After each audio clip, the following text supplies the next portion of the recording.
नमस्कार, मैं doctor PC आचार्य, सह आचार्य हिंदी विभाग, डॉक्टर BR अम्बेडकर राजकीय महाविद्यालय श्री गंगानगर से आपसे एक बार फिर से मुखातिब हूँ।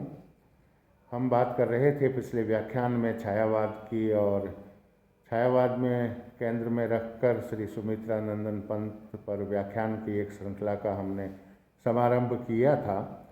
पंत जी की बात करें तो उनकी पहली प्रौढ़ रचना पल्लव है, जिसमें प्रतिभा के उत्साह या साहस का तथा पुरानी काव्य पद्धति के विरुद्ध प्रतिक्रिया का बहुत बड़ा चढ़ा कर प्रदर्शन किया गया है। इसमें चित्रमयी भाषा, लाक्षणिक वैचित्र्य, अप्रस्तुत विधान इत्यादि की विशेषताएं प्रचुर परिमाण से भरी पाई जाती है।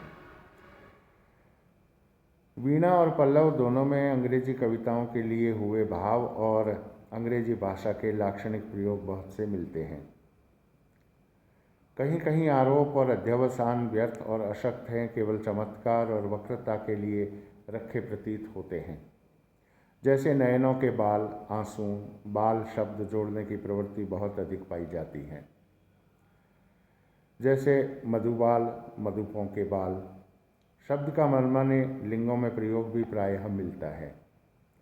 कहीं कहीं वैचित्र के लिए एक ही प्रयोग में दो दो लक्षणाएं गुम्फित पाई जाती है, अर्थात एक लक्ष्यार्थ से फिर दूसरे लक्ष्यार्थ पर जाना पड़ता है।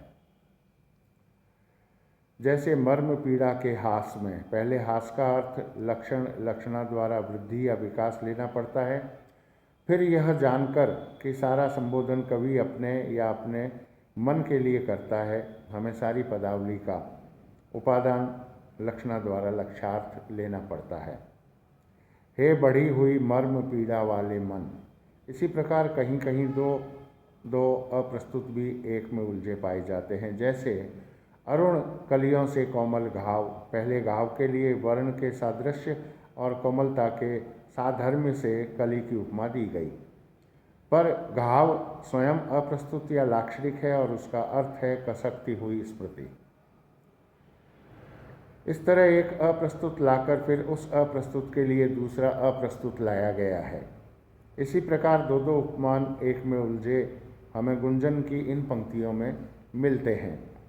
अरुण अधरों की पल्लव प्रात, अरुण अधरों की पल्लव प्रात, मोतियों सा हिलता हिमहास। कहीं कहीं पर साम्य बहुत ही सुंदर और व्यंजक बन पड़ा है। वे प्रकृति के व्यापारों के द्वारा मानसिक व्यापारों की बड़ी रमणीय व्यंजना करते हैं। तड़ित सा सुमुखी तुम्हारा ध्यान, प्रभा के पलक मार उर्चीर, गूढ़ गर्जन कर जब गंभीर मुझे करता है अधिक धीर। जुगनुओं से उड़ मेरे प्राण खोजते हैं तब तुम्हें निदान, जुगनुओं से उड़ मेरे प्राण खोजते हैं तब तुम्हें निदान। पूर्व सुधि सहसा जब सुकुमारी, पूर्व सुधि सहसा जब सुकुमारी, सरल सुख सी सुख कर सुर में, तुम्हारी भोली बातें कभी दोहराती है उर में, कभी दोहराती है उर में। जिस प्रकार भावों या मनोवृत्तियों का स्वरूप बाह्य वस्तुओं के साम्य द्वारा सामने लाया जाता है, उसी प्रकार कभी कभी बाह्य वस्तुओं के साम्य के लिए आभ्यंतर भावों या मनोव्यापारों की ओर भी संकेत किया जाता है। एक उदाहरण देखिएगा। अचल के जब वे विमल विचार, अवनी से उठ उठ कर ऊपर, अचल के जब वे विमल विचार, अवनी से उठ उठ कर ऊपर, विपुल व्यापकता में अविकार, लीन हो जाते वे सत्वर, विपुल व्यापकता में अविकार, लीन हो जाते वे सत्वर।